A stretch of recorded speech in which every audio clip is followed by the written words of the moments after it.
fragile, la France est devenue fragile. Chacun le sait, beaucoup de décisions et d'événements fragilisent notre société, notre nation. La montée d'un multiculturalisme violent, d'un islamisme radical conquérant et d'un terrorisme que l'on tente de cacher ou nier. Les craintes d'une crise financière mondiale qui amènerait à taxer les comptes des particuliers. Les irresponsables qui nous gouvernent fragilisent notre peuple privé de sa souveraineté et de son identité, dépossédé culturellement et socialement. La France est fragilisée de fait. Elle disparaît sous nos pas, sous nos yeux. Dès lors, le rôle de TV Liberté est d'être un môle de résistance et de reconquête. Ensemble, nous avons contré la radicalisation du politiquement correct dans les médias en construisant un contrepoids puissant et indispensable. Pour le dire crûment, nous avons dit merde à la police de la pensée. Cette liberté et cette indépendance ont un coût, mais nous touchons des centaines de milliers et même des millions de personnes chaque mois. Ensemble. Et parce que nous sommes ensemble, nous sommes solides. Donnez-nous les moyens d'amplifier la défense de vos idées, de vos modes de vie, de vos valeurs, de vos repères. Ensemble. Parce que nous sommes ensemble, nous formons une équipe solide, une communauté réelle solide. Nous sommes solides. Alors, aidez-nous maintenant.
Bonjour chers amis téléspectateurs, très heureux de vous retrouver pour cette nouvelle édition de Terre de Mission, l'émission religieuse de TV Liberté. Au programme aujourd'hui deux séquences, l'une avec Maxence Oluriot pour parler d'une nouvelle box monastique en particulier. Ça c'est la première séquence sur l'Église en France, et puis une deuxième séquence avec Daniel Rabordin qui est déjà un habitué de ce plateau et qui va nous parler de l'avancement de son projet de film sur le scoutisme, Promesse. Donc nous nous retrouvons tout de suite.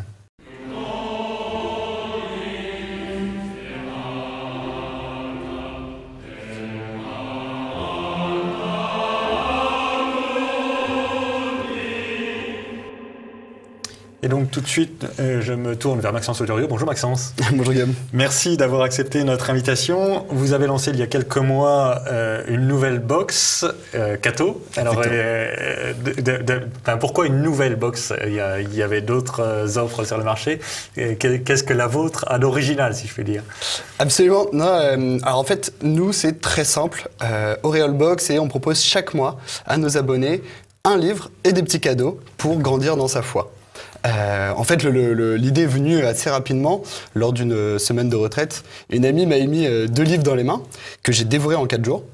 Et en fait, je me suis dit, mais c'est fou parce que si on m'avait pas mis ces 2 livres dans les mains, en fait, je les aurais jamais lus. J'aurais beau aller dans des librairies chrétiennes spécialisées, en fait, je serais passé devant sans savoir que ces livres étaient géniaux, qu'ils étaient bons en fait pour mon édification personnelle. D'accord. Et voilà.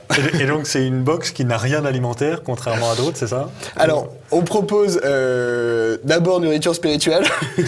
Non, et en fait, non, pour être et anecdotiquement matériel. Exactement. On propose aussi de temps à autre un produit d'abbaye. Ça nous tient à cœur de le proposer en complément des livres, mais le livre est l'axe central. D'accord. Et c'est monastique ou en général des livres qu'on peut trouver dans n'importe quelle librairie catholique ou chrétienne? Alors, pour le livre, on peut le trouver dans n'importe quelle librairie chrétienne. C'est juste que nous, du coup, on fait un choix d'abord. On va trouver, on va dire, ce livre-là est excellent pour vous. En fait, nous, on l'a dévoré. Il est génial. Voilà, ils peuvent vous aider à dynamiser votre foi. Donc, nous, on vous le propose. Et pour les produits d'abbaye, c'est que monastique. D'accord, très bien. Ok, et alors comment ça se passe? Donc les gens s'abonnent pour un an, c'est ça? Ou pour plus longtemps? Comment ça se passe? Alors c'est exactement, donc c'est au choix, en fait on a plusieurs formules.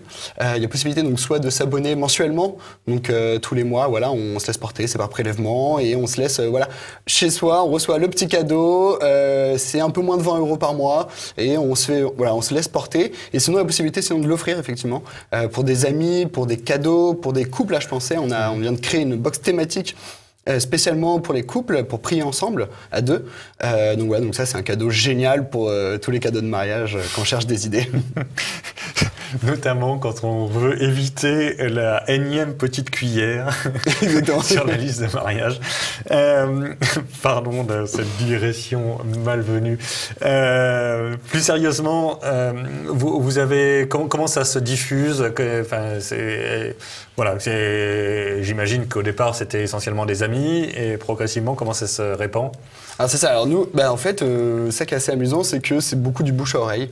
C'est vraiment, on le voit très bien, on voit nos abonnés, c'est quand ils retrouvent, soit en famille, soit avec des amis, quand ils se voient, ils disent, tu sais, j'ai lu tel livre qui était génial, j'ai dévoré, et tu devrais vraiment le lire, il est dans la box Auréole de ce mois-ci.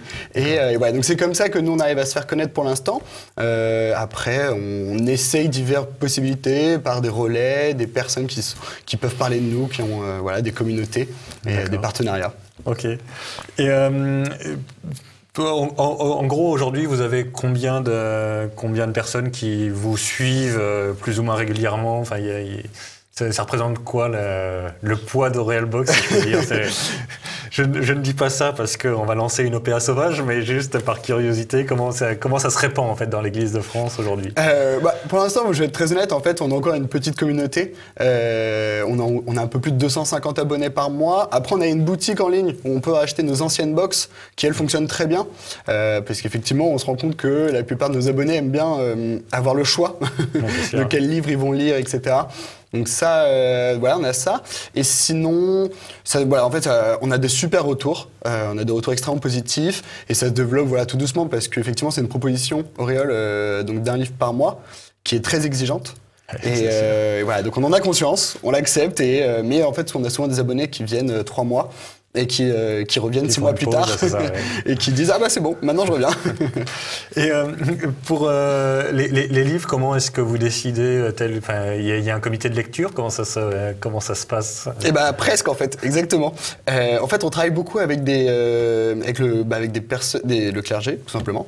Soit des prêtres ou des religieuses qui nous disent « Écoutez, il y avait ce livre-là qui m'a beaucoup plu, vous devriez le proposer ». Le lire et le proposer. Et on avait par exemple avec Monseigneur Le Borgne, l'évêque d'Amiens, ça avait été très intéressant. Il nous avait proposé un livre sur le pardon de Jean-Philippe Roulier. En fait, c'était super parce que du coup, on a lu derrière, on a beaucoup aimé nous-mêmes. On s'est dit très bien. Si on a aimé, les lecteurs vont aimer. Exactement. Et donc en fait c'est des amis qui vous disent ce livre-là serait bien dans le panier, quoi. C'est ça, donc nous on se laisse beaucoup conseiller, après on les lit, nous, on est 2 fondateurs, on les lit nous aussi à notre tour. Ça fait que du coup on a beaucoup de lectures, mais ça va, c'est plutôt sympa. Et pire comme métier, ouais. Exactement. et voilà, et après nous on ajuste aussi en fonction un peu de nos thèmes, on travaille avec les éditeurs, et si on a des thèmes qui nous tiennent à cœur, particulièrement en disant écoute, ce mois-ci j'aimerais vraiment, en septembre, on a travaillé sur les femmes de France, femmes de feu. Et c'était un thème qui nous tenait à cœur. On s'est dit, on va commencer l'année scolaire par ce thème-là, qui est un thème fort et qui est important. Et qui, en plus, du coup, collait bien avec l'actualité à côté. Donc, c'était génial. Voilà. Et donc, vous avez un thème par mois ou c'est un thème sur l'année Alors, c'est un thème par mois différent. D'accord.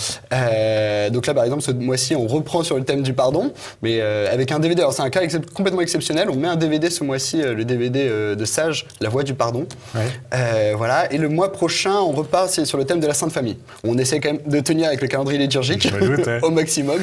Et en fait, c'est Alors, super. juste, pardon, chers amis téléspectateurs, quand Maxence parle du mois prochain, comme nous enregistrons fin novembre, le mois prochain c'est décembre, c'est d'ailleurs le mois de l'Avent. Pardon. Parce que, évidemment, nous enregistrons dans les conditions du direct, mais en avance, et donc nous sommes fin novembre. Donc ce mois-ci. Le mois de décembre sera consacré à la Sainte Famille, ce qui est assez logique. Exactement. Ok, comment est-ce qu'on peut vous découvrir, en savoir plus sur vous? J'imagine qu'il y a un site internet. Absolument. Donc c'est très simple, on a le site internet aureolebox.fr. Donc vous pouvez venir Auréole, nous voir. comme pour les saints. Exactement, donc la sainteté, box, donc la boîte. voilà, tout simplement.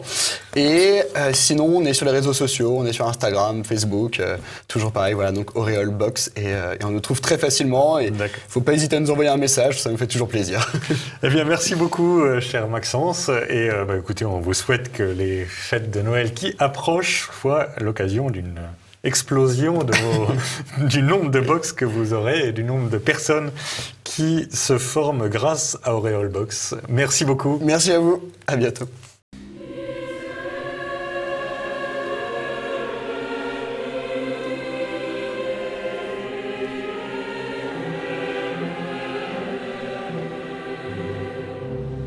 Bien, nous revenons sur le plateau de Terre de Mission et nous recevons aujourd'hui Daniel Rabordin. Bonjour Daniel. Bonjour. Vous êtes un habitué de ce plateau. Oui. Et évidemment, je suis ravi de vous recevoir à nouveau. Merci. Nous allons parler, on l'avait déjà fait la dernière fois, de votre film en projet qui est Promesse, un film signe de piste, entre guillemets, un film sur le scoutisme et la jeunesse catholique de France. Et donc là, les choses prennent tournure. On en est maintenant à la rédaction du scénario. Est-ce que vous pouvez nous en dire plus sur l'état du projet? Oui. On est même en phase de financement participatif en France actuellement, et après on recommencera en Amérique. C'est un travail communautaire. C'est un film qui va essayer d'être fait en Église, en France et en Amérique. D'accord. Et ça va être plus un film d'aventure où il y a des scouts qu'un film sur les scouts. Oui, j'ai bien compris. Un peu comme Le Prince Eric. Comme les signes de piste, en fait. À propos du scoutisme, c'est un roman d'aventure. Mais c'est un roman d'aventure. Il faut que ce soit à la fois un film de distraction, à fond un film de distraction, agréable à voir, on le regarde pour se distraire, et aussi qu'il ait un esprit, pour moi, c'est mon intention, qui est un esprit absolument aussi catholique, et qu'il mette en valeur du scoutisme. Les valeurs d'engagement, de fidélité. Oui. Et ce sera sous la forme probablement d'une proto-patrouille libre, une patrouille libre en formation. D'accord. Et peut-être même dans un avenir proche, à 5 à 10 ans de maintenant, pour qu'on exagère un petit peu sur les tendances actuelles de la France et de l'Amérique. D'accord. 2 tiers en France, dans les Hautes-Alpes, 1 tiers en Amérique, dans les bayous, les marécages de Louisiane. D'accord.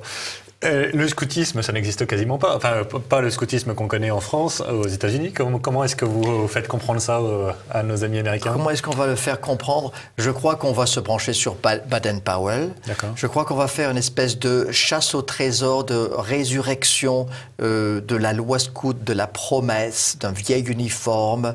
On va carrément le déterrer, peut-être même. Et de toute façon, ce serait exotique. Tout ce qui est nouveau, différent, c'est bien, on ne va pas ressortir ce qu'ils connaissent déjà. De la même façon, pour les Français, il faut que je fasse à la fois du scoutisme authentique, mais à la fois quelque chose qui soit inattendu. C'est pour ça que je choisis une patrouille en formation, dans un avenir proche, avec un héros principal, en fait, qui sera un jeune Américain de mère française qui s'enfuit en France pour une fois. D'accord. Et donc, il faut toujours de l'inattendu. De toute façon, quand on veut être rebelle aujourd'hui, il faut revenir à la France catholique. C'est clair. Oui, c'est ça. C'est vrai. Plus sérieusement, vous parliez à l'instant de projet de financement participatif. La campagne de financement participatif, vous en avez eu une première séquence. On commence ces jours-ci une deuxième séquence sur Ulule. Oui, on a fait du très catholique, d'abord sur Credo Funding, c'était très bien. Oui. Et maintenant, on va élargir sur Ulule. Et puis on le trouve à Ulule, Promesse Film. C'est pas difficile et je pense que les ingénieurs de cette bonne TV Liberté mettront ça à l'écran. Bien sûr. Mais aussi le site s'appelle promessefilm.com. D'accord. Ça c'est votre site à vous, c'est le site du site film. même du film. D'accord. Oui, oui. Promessefilm.com. D'accord. Et donc, à ce stade, on en est à préparer le scénario, on en est à préparer le financement. Comment ça se passe, la suite? Tout est fascinant, en fait. C'est pour ça que c'est pas une affaire sérieuse en même temps. C'est très sérieux parce que c'est lourd et cher, mais c'est aussi tout du long de la créativité, de la distraction, et ça peut être passionnant pour tout le monde. Et vraiment, j'espère que des dizaines de milliers de Français vont s'y mettre. Les protestants s'y mettent. Les LGBT s'y mettent, les véganes s'y mettent. Alors pourquoi nous, on ne s'y met pas? Ils sont je précise juste, peut-être que, chers amis téléspectateurs, ça paraît peut-être bizarre, mais Daniel, malgré son nom, est presque autant américain ou presque plus américain que français. Alors, il a passé des années à être réalisateur pour IWTN, oui. producteur pour IWTN, la grande chaîne catholique de télévision aux États-Unis. Et évidemment, quand il revient en France, il a un regard un peu décalé par rapport à nous, vieux Français de France. Mais je trouve que c'est très sympathique parce que ça nous... d'un côté, Daniel, vous redécouvrez la France en revenant d'une nation jeune. Et de l'autre côté, donc vous découvrez, en quelque sorte, vous redécouvrez une chrétienté d'anciennes souches, des vieilles traditions, des vieilles cathédrales, des vieilles pierres, des vieux pèlerinages, etc. Un enracinement dans la chrétienté. Et de l'autre côté, vous apportez cette nouveauté américaine qui nous manque un peu, qui est faire du cinéma pour évangéliser, utiliser les nouvelles technologies pour évangéliser. Et je trouve que les deux rives de l'Atlantique, de ce point de vue-là, se complètent bien. Oui, c'est complémentaire. C'est complémentaire. Et je dis toujours, c'est pas de l'américain, c'est de l'être humain libéré de toutes les contingences bureaucratiques de la France socialiste. De la France qui est pas là. C'est pas la France réelle, n'est-ce pas? Non. Donc, c'est le pays légal, et après tout, je suis un Français en pays libéré, et j'essaye de là-bas de faire une œuvre qu'on aurait bien aimé faire ici. Bien sûr. Et puis c'est pour en revenir à ce que nous disions, j'essaye de faire que on passe actuellement dans l'écriture du scénario avec l'appui des Français puis des Américains dans cette campagne de financement sur Ulule, Film Promesse. Écriture du scénario, on est en train de trouver les partenaires, les maisons de production à la fois en Acadie. On est en Acadie, on est en terrain français catholique même en Amérique. C'est passionnant tout ceci, les gens là-bas sont très contents du projet. Et puis aussi ce qu'on appelle le scouting dans l'industrie du film, scout, c'est-à-dire les explorateurs pour trouver les lieux où on filmera. Donc, quel recoin des marécages nous prendrons, quel recoin des gorges du Verdon nous prendrons en même temps. Ah, excellent. Et puis quel mouvement scout osera se mettre avec nous parce qu'ils ont tellement peur. Faire du film qui serait en notre faveur, c'est louche, vous voyez. Alors il faut se méfier. Les ennemis, on est accoutumés, on se fait insulter par eux, on en redemande, on se refait interviewer et se fait. Mais sur TV Liberté ou avec ce film Promesse, c'est un ticket gagnant. Il faut y croire pour une fois. Ouais. Alors, peut-être juste un petit mot, chers amis téléspectateurs. Je ne sais pas si vous vous souvenez de Rébellion cachée. Donc, Daniel a fait, il y a 2 ou 3 ans maintenant, un film sur la Vendée, un docu-fiction sur la Vendée. Et moi, ce que j'ai trouvé très intéressant, et c'est pour ça qu'avec le Salon Belge, on était très engagés à aider la Rébellion cachée. Et donc, évidemment, on va en faire autant pour Promesse. C'est cette idée de diffusion. On n'a pas besoin des grandes majors du cinéma, etc. Évidemment, plus on en a, mieux c'est. Mais il faut aussi avoir conscience de notre propre force dans nos salles paroissiales, dans nos écoles, dans etc., dans nos petites communautés locales. Nous pouvons réunir 50, 80, 100 personnes, 200 personnes pour faire une diffusion un peu privée, avec un acteur, avec Daniel, avec qui veut.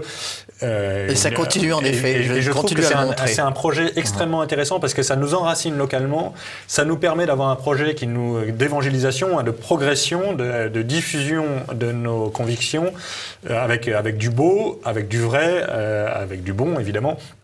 Et donc pour moi, le projet Promesse est aussi intéressant pour ça, c'est de faire en sorte que les bonnes idées, la France de toujours, se répandent un peu comme ça par les communautés locales. Et pour une fois, là, ce projet, par Rébellion cachée, c'était le passé, d'où nous venons, on nous a fait du mal, prions, et ce sont des martyrs, le sang des martyrs, la semence des chrétiens. Mais maintenant, avec Promesse, c'est le renouveau. Oui, c'est ça, c'est les nouvelles chrétientés. C'est les communautés qui se renforcent très localement, très entre elles, pour cultiver à nouveau une civilisation. C'est ça. Hein, c'est les petits villages du Moyen-Âge après les invasions, la destruction de la France. Et donc là, c'est une proposition de reconstruction. Ce sont des jeunes, à la fois américains et français, qui n'ont plus rien connu et qui recherchent des racines, une loi interne entre eux, en ce groupe de 7 garçons avec une petite sœur et une jeune femme, une jeune fille mystérieuse, etc. Et ils se reconstruisent. Et donc, il faut peut-être juste garder en tête, et on va finir là-dessus parce qu'on arrive au bout de cette émission, mais souvenez-vous juste, chers amis téléspectateurs, que le scoutisme catholique en France, c'est pas vrai universellement, mais le scoutisme catholique en France, le scoutisme du Père Sevin, a été pensé à l'origine pour être la nouvelle chevalerie, la nouvelle chrétienté. Et donc notre objectif, évidemment, on va pas refaire le Moyen-Âge, c'est pas ça, mais notre objectif, c'est de revenir à une civilisation chrétienne avec des élites de cette nouvelle civilisation, et le scoutisme était un très bon moyen de formation de ces élites. Évidemment, il faut s'enraciner dans la vieille chrétienté, mais pour bâtir du neuf. Notre objectif, c'est pas de ressasser en permanence nos défaites et notre histoire prestigieuse, mais c'est de construire l'avenir. De bâtir, c'est ça. Donc là, ce sont mes vieux livres de 1 siècle chacun, Baden-Powell et le Père Sevin. Donc on va aux racines. Merci beaucoup, cher Daniel. Et donc, Promesse Film, si vous voulez en savoir plus, chers amis téléspectateurs. La semaine prochaine, c'est Jean-Pierre Mogendre qui animera l'émission. Je vous souhaite évidemment un excellent temps d'avant, une bonne préparation à Noël. Et nous nous retrouvons dans quelques semaines. D'ici là, que Dieu nous garde.